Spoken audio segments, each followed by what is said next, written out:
इसमें next question है, वो इस प्रश्न में कहते हैं कि विशिष्ट प्रतिरोध को प्रभावित करने वाले कारकों को बताइए, या विशिष्ट प्रतिरोध किन किन कारकों पर निर्भर करता है। तो विशिष्ट प्रतिरोध का हम सूत्र लिख लेंगे पहले तो, जो कि अभी हमने पिछले वीडियो में उत्पन्न किया था, वो था rho equal to R A upon L.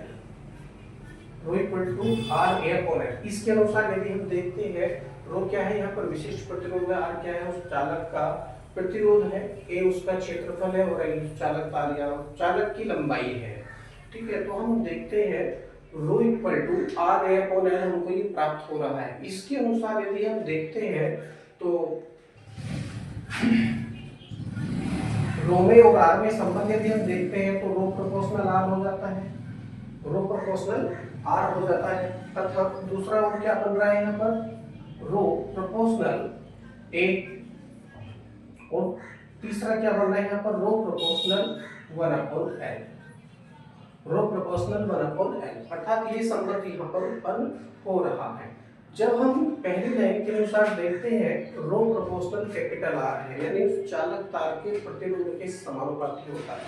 किसी भी चालक का विशिष्ट प्रतिरोध उस चालक के प्रतिरोध के अनुक्रमानुपाती होता है। अर्थात जब प्रतिरोध बढ़ाएंगे तो उसका विशिष्ट प्रतिरोध अपने आप ही बढ़ जाएगा। दूसरा क्या है, रो प्रोपोर्शनल ए हमको प्राप्त हो रहा है, यानी चालक के प्रतिरोध के समानुपाती है। जब उस चालक का प्रतिरोध बढ़ाएंगे तो उसका विशिष्ट प्रतिरोध अपने आप ही उसी अनुपात में बढ़ जाता है। तथा तीसरी लाइन में हमको प्राप्त हो रहा है रो प्रोपोर्शनल 1 अपॉन एल, सॉरी, तो चालक तार की लंबाई के व्युत्क्रमानुपाती है। जब किसी चालक की लंबाई ज्यादा होगी तो उसका विशिष्ट प्रतिरोध उतना ही कम होगा, जब उस चालक की लंबाई कम होगी तो विशिष्ट प्रतिरोध उतना ही अधिक होगा, क्योंकि ये व्युत्क्रम के अनुपात में है। अब एक और चीज हम ध्यान रखेंगे यहाँ पर, प्रतिरोध कैसे बढ़ता है, चालक तार का प्रतिरोध कैसे बढ़ता है। अधिकतर सभी चालकों में, चाहे वो धातु हो, अधातु हो, मिश्र धातु हो, लगभग सभी पदार्थों के अंतर्गत जब उनका ताप बढ़ाते हैं, क्या बढ़ाते हैं, ताप बढ़ाते हैं, तो ताप बढ़ाने से क्या होता है, ताप बढ़ाने से पदार्थों का प्रतिरोध बढ़ जाता है, पदार्थों का प्रतिरोध बढ़ जाता है।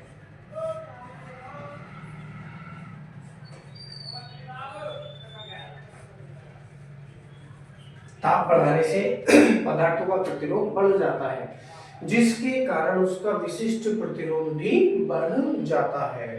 ठीक है, तो ये इसको प्रभावित करने वाले कारक हो जाते हैं।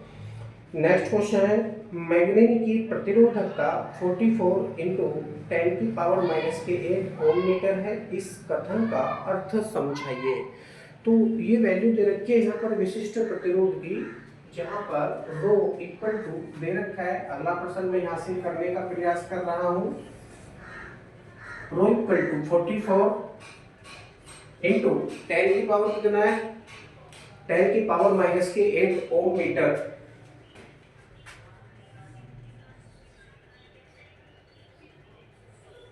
ओम मीटर। ये वैल्यू उन्होंने दे रखी है। ये वैल्यू कहाँ से उत्पन्न हुई है, जब हम सूत्र के अनुसार इसको हल करने का प्रयास करेंगे तो ये वैल्यू कुछ इस तरह से प्राप्त होगी। देखो ऊपर मैंने सूत्र लिख रखा है विशिष्ट प्रतिरोध का, R equal to rho equal to R A upon L, rho equal to R A upon L. इसके अनुसार जब हम देखते हैं, इसके अनुसार जब हम देखते हैं तो रो इक्वल टू 44 इंटू 10 की पावर माइनस के 8 ओम मीटर हमको प्राप्त हो रहा है। ये वैल्यू किस तरह से प्राप्त हुई है, ये वैल्यू किस तरह से प्राप्त हुई है, तो ए के स्थान पर क्या माना है, एल के स्थान पर क्या माना है, यहाँ पर मान लेते हैं,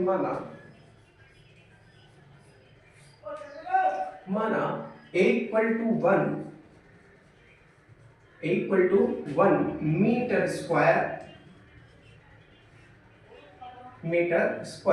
तथा एल इक्वल टू क्या माना है इन्होंने, L equal to 1 metre.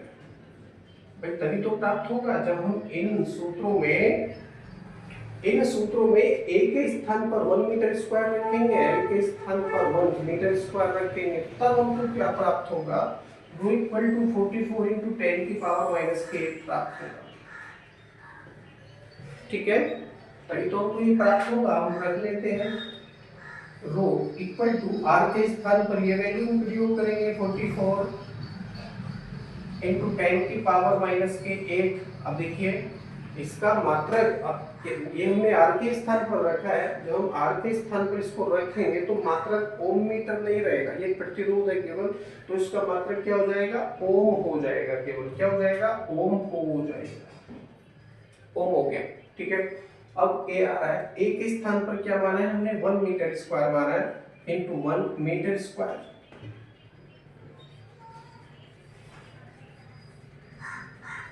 Upon में क्या है, एल, एल के स्थान पर हमने क्या माना है, 1 मीटर माना है, एल के स्थान पर 1 मीटर, 1 मीटर। ठीक है, अब हम कुछ काटछीट करेंगे यहाँ से, इस एक से ये कट जाएगा, नो प्रॉब्लम, इस मीटर से ये स्क्वायर कट जाएगा, नो प्रॉब्लम। ओके, जो बचा उसको हम लिखेंगे, बच रहा है हमारे पास में रो इक्वल टू 44 इंटू 10 की पावर माइनस के 8।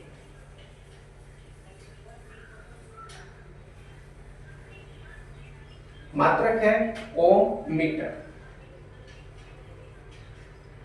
ओम मीटर। यहां से हम क्या बता सकते हैं, क्वेश्चन में यही तो दे रखा था, ये हमने यहां से सूत्र के अनुसार सिद्ध कर लिया। ये वैल्यू हम निकाल कर ले आए, रो इक्वल टू 44 इंटू 10 की पावर माइनस के 8 ओम मीटर हमने प्राप्त कर लिया। इस लाइन का अर्थ क्या हो सकता है, तो हम यहां से बताने का प्रयास करेंगे। क्या हो जाएगा, यदि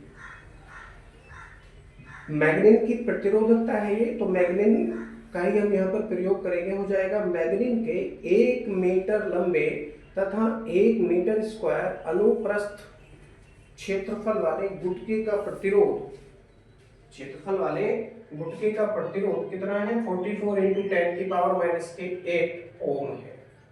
दोबारा समझ लेंगे, मैग्नीन के 1 मीटर लंबे तथा 1 मीटर स्क्वायर अनुप्रस्थ परिच्छेद क्षेत्रफल वाले गुटके का प्रतिरोध कितना है, 44 इंटू 10 की पावर माइनस के 8 ओम है। ठीक है, यहां से यही बातें करके आती है।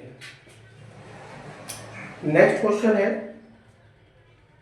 इसमें वो कहते हैं कि विशिष्ट प्रतिरोध चालक की निम्नलिखित विशेषताओं में से किस किस पर निर्भर करता है, लंबाई पर, अनुप्रस्थ काट के क्षेत्रफल पर, पदार्थ पर अथवा प्रतिरोध पर। तो सूत्र के अनुसार ये आप देख लीजिए, मैंने यहाँ पर बताया भी है पिछले क्वेश्चन में, इन सभी पर ये निर्भर करता है, सभी पर निर्भर करता है। अब सबको तो एक में विकल्प में नहीं लिख सकते, केवल यहाँ पर लिख सकते हैं पदार्थ पर। किस पर, पदार्थ पर। ये अगले प्रश्न का आंसर हो जाता है। नेक्स्ट क्वेश्चन का आंसर क्या हो जाता है, पदार्थ पर निर्भर करता है। ठीक है,